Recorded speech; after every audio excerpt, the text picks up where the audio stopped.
Hello and welcome everyone to my first plein air painting video. We are outdoors today at the beautiful Hove beach, nice and early, and today I'm going to be painting outside with my trusty sketchbook and a few more portable supplies. You can see I've already roughed out the general shape in my sketchbook here. Got a line across the top third denoting the horizon line between sea and sky. Got a couple of breakwaters mapped in, and here I'm just drawing in a couple of the many seagulls that are pottering around today nice and early. Thought I'd get down the beach before it starts filling up, as it's such a beautiful sunny day.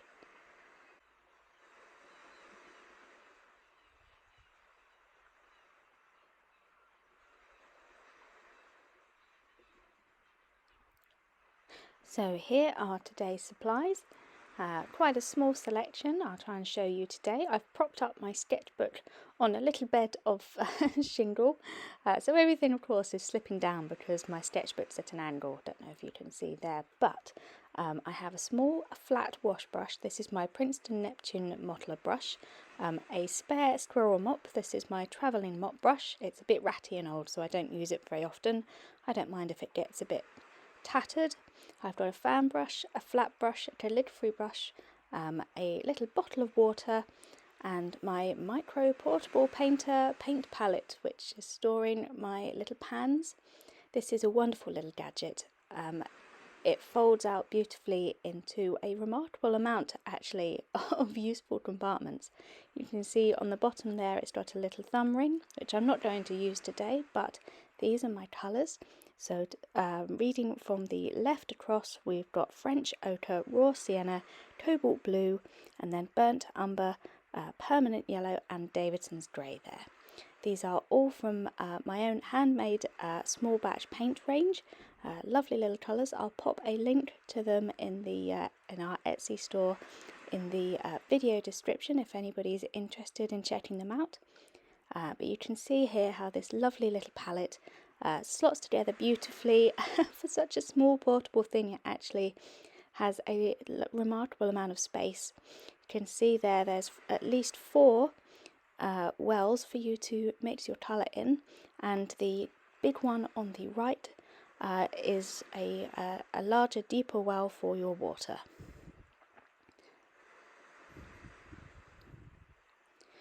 So starting today with a lot of water and a little bit of cobalt blue, getting that sky in. I'm not sure how well it shows up on camera, but I have piled up the rocks on this lovely rocky beach a little to prop up my sketchbook a touch. It is at a slight angle, probably no more than 20 or 30 degrees, not very steep, but just to make it a little bit easier on me and on the camera. And using a lovely light cobalt blue, and I'm just smudging in the sky here. I'm going to do a little bit of work to try and get a little bit of interest and some clouds in here, using the mop brush to start building up those lovely round shapes. I want this to be nice and light. I don't want a big deep sky. The actual view today is stunningly beautiful, or I should say the view on that day, because I'm recording the voiceover after the fact. I'm afraid the audio for this was quite unusable, but it was very windy, and sadly the wind rather drowned out anything that I had to say, as I was only recording with my phone. So I'm going to look into getting perhaps a bit better equipment if I intend to do this again, if people enjoy this video. So just bringing in a little touch of grey here into the sky just to create a little bit of variation. Like I said, the sky is a lovely soft pale colour today, lovely and clear. No clouds in sight. Sadly, almost. I love painting clouds, and wouldn't have minded a lovely few little delicate wisps to add a bit of interest, but as it is, we are just getting that sky to be a lovely soft blue colour with this lovely cobalt which granulates so beautifully. You can see it there in the grain of the sketchbook. Just mapping out a little bit of interest with the tissue, just marking out a few little soft cloudy spots there on the left. For anyone who's interested, the sketchbook I'm using is a Studio Artway sketchbook. Cost me about £12.99 online. It's a 35% cotton sketchbook, so it does react quite similar to the paper that I'm used to using indoors in my little studio.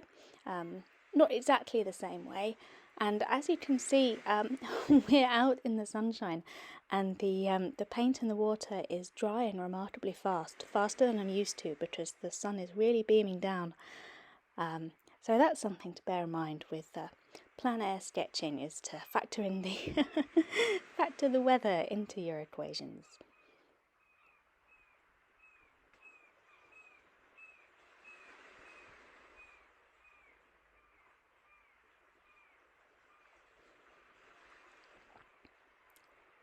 And now using a little darker paint to bring in the sea.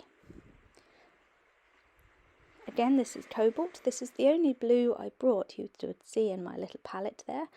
And on reflection, I think I could have done with another blue. I wasn't expecting such a difference in the sea and sky. If you saw my the little introductory video at the start of this video, the sea is a remarkable shade of almost turquoise today, which I wasn't expecting. So perhaps another blue in my little travel palette would have served me well. But then again, we live and learn. This is my first time painting outdoors, and it is a very different beast to painting in the studio, which I didn't expect. I thought it would be a little different, obviously, but it is a remarkable thing how suddenly I entirely forgot how to paint for a little while out here. You can see I'm just using my flat wash brush now to add a little bit of detail, trying to get some movement in the sea, and just swiping the paint down to create the illusion of these soft waves gently lapping at the shore, getting that lovely directionality coming in here around the top of the breakwater, and just putting in a little bit of extra detail in this lovely cobalt sea. I think on reflection, I think the cerulean blue would have served me well here, or perhaps a turquoise, something with a little warmth to it. I believe cobalt is technically classed as a cool blue, as it mixes well with sort of purple tones. I think that's right. If I've got it the wrong way around, please do correct me. Let me know in the video comments. But I believe the cobalt is a cool blue, and the turquoise and the cerulean is a warm blue.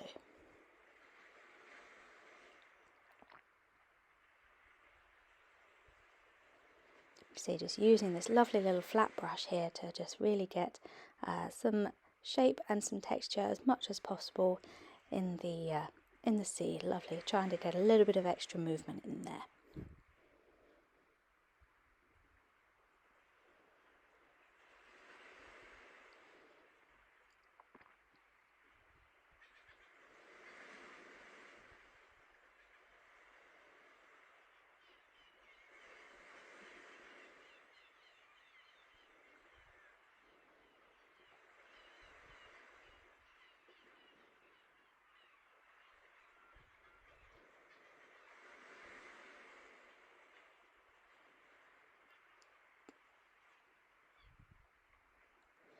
And now for the shore, I'm introducing the first of my yellow colours. This is French ochre.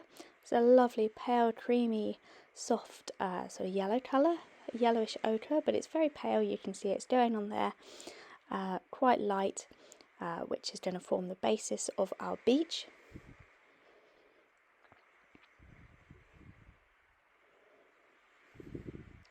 Now I'm just enhancing it a little bit with some raw sienna. You can see that's going on nice and strongly there. As we are on a shingle beach, a nice stony beach rather than a sandy one, I wanted to introduce quite a few different sort of colours and textures. As we are painting outdoors, this is going to be quite rough sort of more of almost a sketch, a watercolour sketch rather than a full finished painting.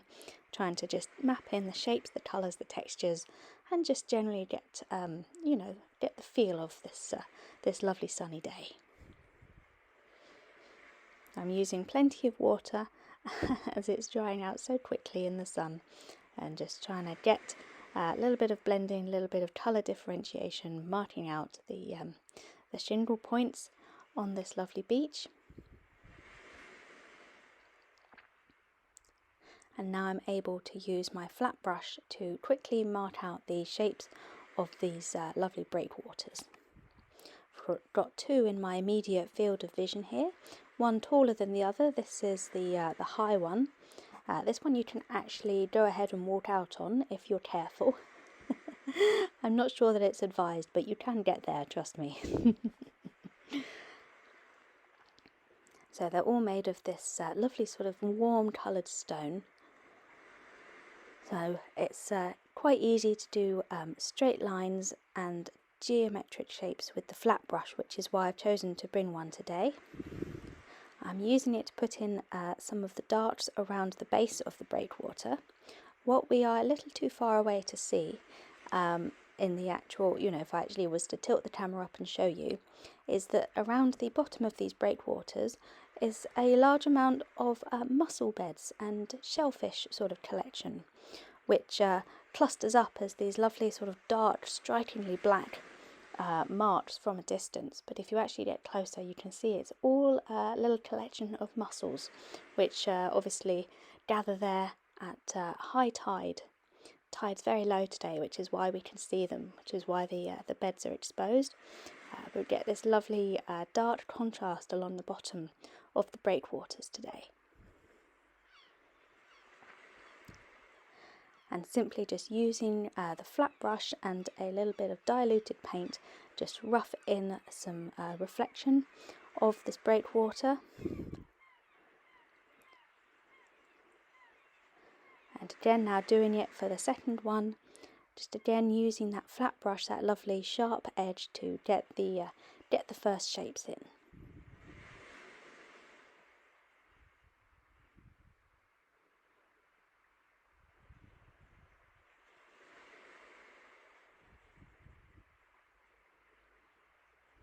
I'm using burnt umber here, along with a mix of a little bit of the raw sienna on my palette as well, and a touch of the Davidson's grey, which is what I used for the mussel beds on that far breakwater.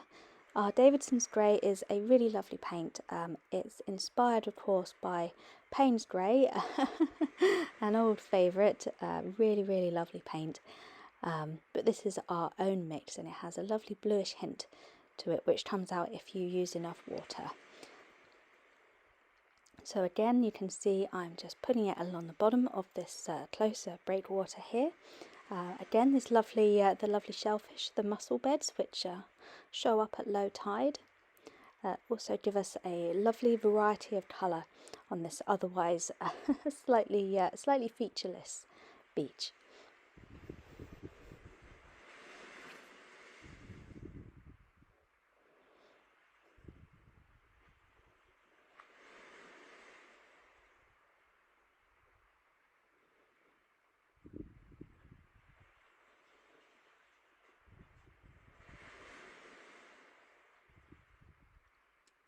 And now I've mixed up a lovely green colour, which I'm just striping along here with my flat brush, getting a lovely sweep of colour. Mix that up with the permanent yellow and cobalt blue. This is because, again, along these breakwaters that are very usually covered by water at high tide or even mid-tide, it comes up really quite high. There is lovely mossy, no, not really mossy, sort of moss green coloured at least. There is a large growth of seaweed along the sides of these breakwaters, which is what I'm just popping in here with this lovely green colour. It looks lovely and bright in the morning sunshine, and just getting that lovely bright pop of colour, which we get with the permanent yellow, is a lovely warm buttery colour and mixes really nicely with the cobalt.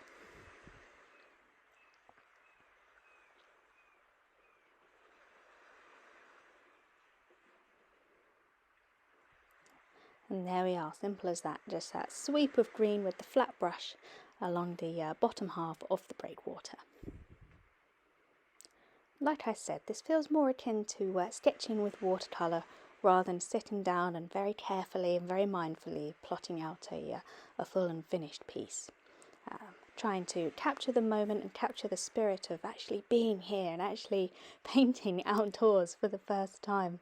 It's a little bit nerve-wracking for me, I must say this was, but I really enjoyed it. I would highly recommend it for those of you who are able to go to your favourite spots and take a few bits and bobs. You can see I've only got some quite sparse equipment. Just using this flat brush here to put in the little fence that's along the top of this breakwater, you can see, with the tip of that little flat bit there just going along and popping on the lines. And this is a chain link fence, so I'm using the flat chisel tip and some lighter paint. Just go along and pop in the chain links here.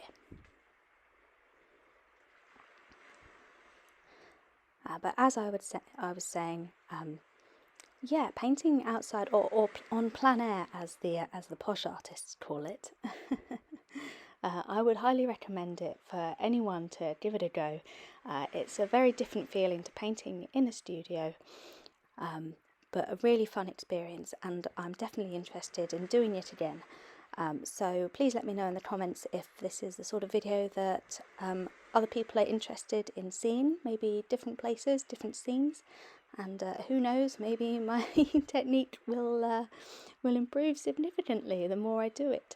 They always say that practice makes perfect. And now for our friendly seagulls. I'm using this very small calligraphy brush to just start putting in a little bit of detail.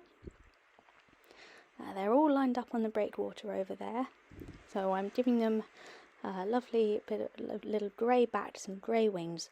I'm using the Davidson's grey here again, just to lightly put in a few details, just a few touches, sort of giving the illusion of seagulls rather than trying to do them in too much detail on this small scale.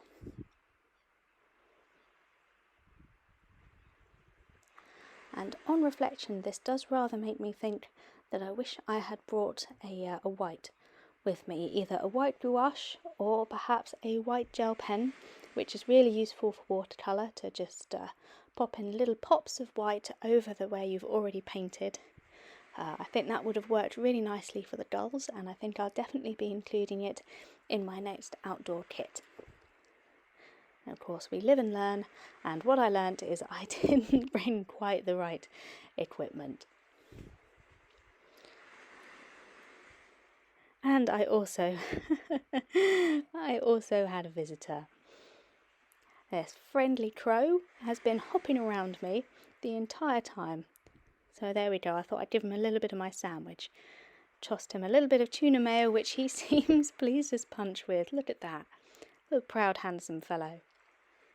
You'd think it would be the seagulls that harass you on a beach, but this fellow, I'm so sad that I couldn't use the original audio for this video because he's been clawing away behind me the whole time. Absolutely lovely to have a little painting companion. Let him strut away there. Ah, dear me. Bit too late to include him in the painting, sadly, but maybe next time.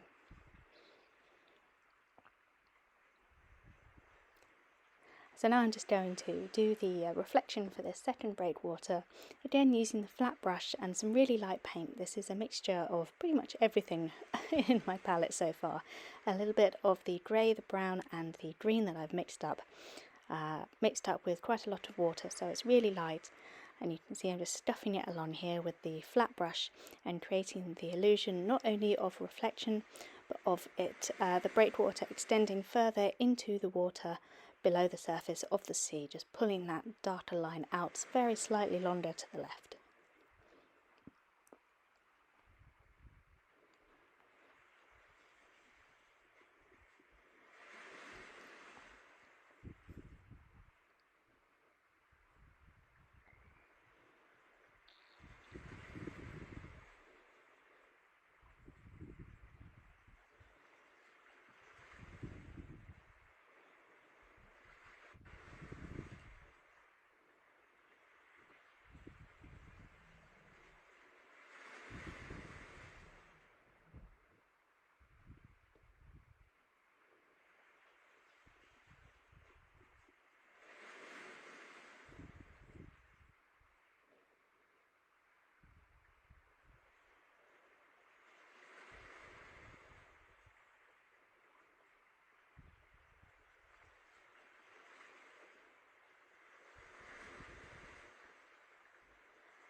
And now just a last little bit of detail on the beach.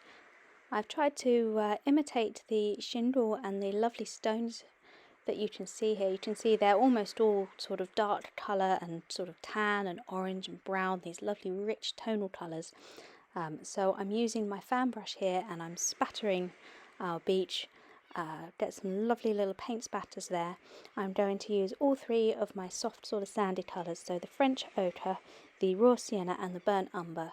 I'm going to try and spatter them on. You can see I'm keeping my brush very low down the bottom of the paper, trying to keep it only on the beach.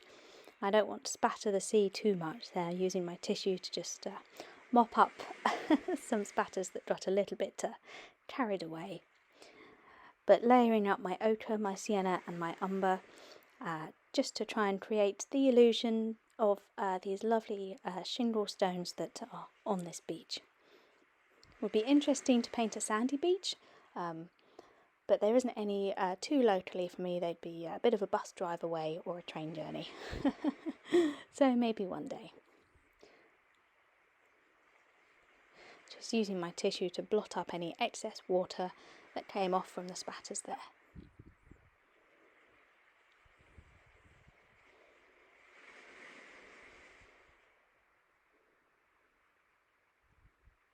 I think this is a nice and relatively simple way of adding a little bit of texture into a beach. A little stony beach here, just to differentiate it out from a sandy beach. I think this is a lovely easy way to just get a little bit of texture in without too much trouble.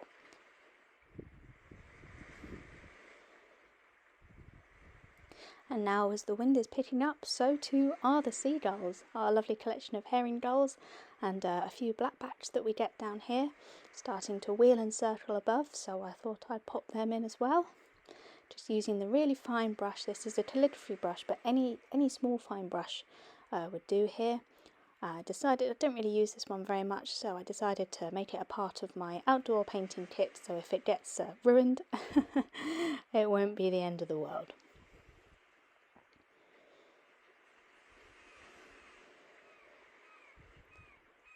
Now the beach is starting to fill up, but I have finished my painting, my painterly sketch. This is me trying to hold it up with one hand in front of the camera. It's turned out rather well. I'm pleased with it, despite the limitations I had with my colours. Bringing the wrong colours certainly didn't help, but overall I'm pleased with how this went. This is the view behind me, which I thought was really beautiful and I thought I'd film for you. On reflection, perhaps I should have painted that side instead. But then we live and learn, don't we? And I certainly learned an awful lot today. I really enjoyed myself, and I hope you guys enjoyed the video as well. Please let me know in the comments if this is something you'd like to see a little more of from me. But for now, I will wish you all a wonderful rest of the day, wherever you are and whatever you're up to, and I shall see you all again in the next video.